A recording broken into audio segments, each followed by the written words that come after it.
Hello friends, नमस्कार। आज हम बात करने वाले हैं जो कि इस वीडियो में कि नीट का एग्जाम होगा या नहीं होगा। और इसके लिए मैं आपको बता दूं कि अभी की जो न्यू अपडेट है इसमें जो कि 6 राज्यों के नेताओं ने इसकी जो कि एग्जाम है उसको रद्द करवाने के लिए हाई कोर्ट में अपनी याचिका दाखिल की है। तो उसके बारे में क्या अपडेट है वो हम इस वीडियो में बात करेंगे। तो इस वीडियो पर लास्ट तक बने रहिए कि इस याचिका से क्या प्रभाव पड़ेगा और पहले जो याचिका की गई थी उससे ये क्या अलग है, इसमें क्या बड़े बदलाव हो सकते हैं, वो सभी हम इस वीडियो में बात करेंगे। तो इस वीडियो पर लास्ट तक बने रहिए। तो फ्रेंड्स, इसकी जो कि न्यू अपडेट्स है मैं बता दूं, 6 राज्यों के मंत्री जेईई नेट परीक्षा के रुकवाने पहुंचे सुप्रीम कोर्ट। देखिए, सुप्रीम कोर्ट में जो कि 6 मंत्री, 6 राज्यों की मैं आपको लिस्ट बता दूंगा कौन कौन है वो भी। देखिए, इससे पहले सुप्रीम कोर्ट ने राष्ट्रीय स्तर पर मेडिकल और इंजीनियरिंग में दाखिले के लिए होने वाली इन परीक्षाओं को स्थगित करने का आदेश देने से मना कर दिया था। तो देखिए, पहले जो कि एक आदेश दिया गया था, जो पहले कुछ छात्रों ने इसके जो कि एग्जाम को रुकाने के लिए याचिका दाखिल की थी, उसको सुप्रीम कोर्ट ने खारिज कर दिया गया था और उन्होंने बताया था कि एजुकेशन मिनिस्ट्री जो ही चाहेगी वही एग्जाम होगा। तो इसके बाद जो कि अब क्या न्यू अपडेट आई है, तो देखिए, नीट जेईई मामले में सुप्रीम कोर्ट ने पुनर्विचार याचिका दाखिल हुई है। 6 गैर बीजेपी शासित राज्यों के मंत्रियों ने याचिका दाखिल कर कोर्ट से 17 अगस्त के उस फैसले को दोबारा विचार कर की मांग की है। इन परीक्षाओं को रोक लगाने में मना किया गया था। याचिका दाखिल करने वाले मंत्री, देखिए मंत्री इसमें मेन मंत्री कौन कौन से, पश्चिम बंगाल के मोलाय घटक, दूसरे झारखंड के रामेश्वर उरांव, छत्तीसगढ़ के अमरजीत भगत, राजस्थान के रघु शर्मा, पंजाब के बलवीर सिद्धू, महाराष्ट्र के उदय सामंत। ये 6 मंत्री हैं जिन्होंने नीट और जेईई की एग्जाम को स्थगित करने के लिए कोर्ट में याचिका दाखिल की है।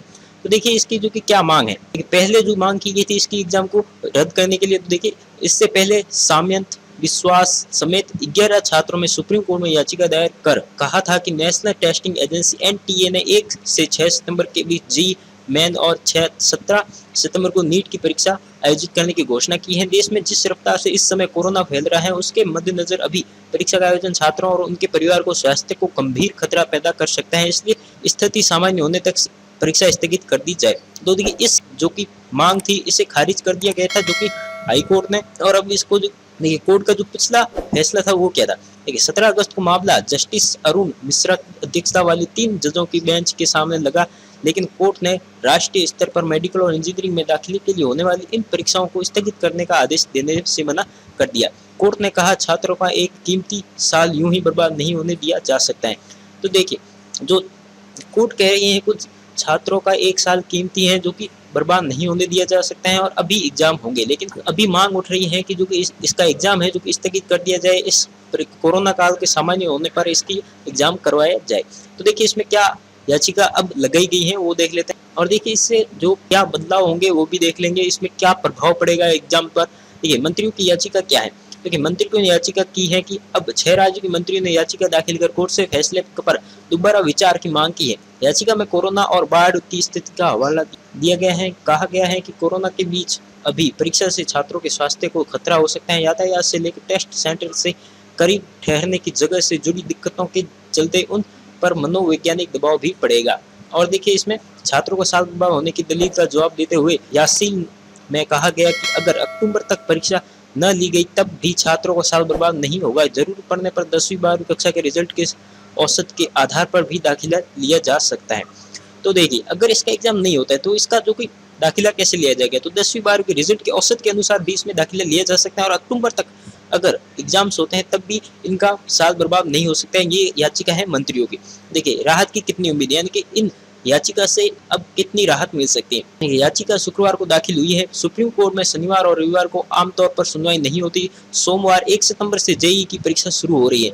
ऐसे में क्या उससे पहले सुप्रीम कोर्ट मामले पर विचार करेगा और बिल्कुल अंतिम समय पर परीक्षा को स्थगित करने का आदेश देगा, यह कहा नहीं जा सकता है। वैसे भी यह पुनर्विचार याचिका है, इसकी सीधे खुली अदालत में सुनवाई नहीं होती है। ऐसे में यह भी हो सकता है कि जज बंद चैम्बर में याचिका को देखें और तय करें कि इस पर सुनवाई करनी है या नहीं।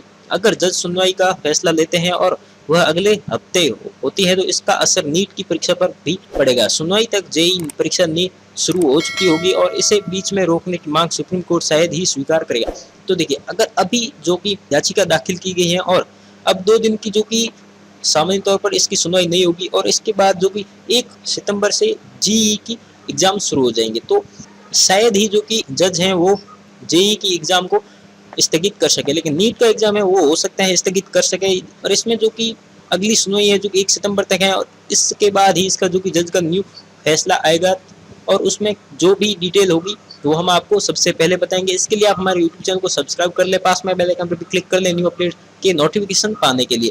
तो देखिए ये याचिका दी गई है और 6 राज्यों के मंत्री ने ये याचिका दी है। तो 1 सितंबर को हम देख सकते हैं कि इस याचिका से कितनी राहत और कितनी इसमें अपडेट्स होते हैं, उन सभी को देखने आप हमारे यूट्यूब चैनल को सब्सक्राइब जरूर कर ले। इस वीडियो को ज़्यादा से ज़्यादा शेयर करें आपके दोस्तों में, जिससे कि आप दोस्त भी इस वीडियो का लाभ उठा सकें। इस नीट जेईई का एग्जाम होना चाहिए या नहीं होना चाहिए, प्लीज़ हमें कमेंट करके जरूर बताएं।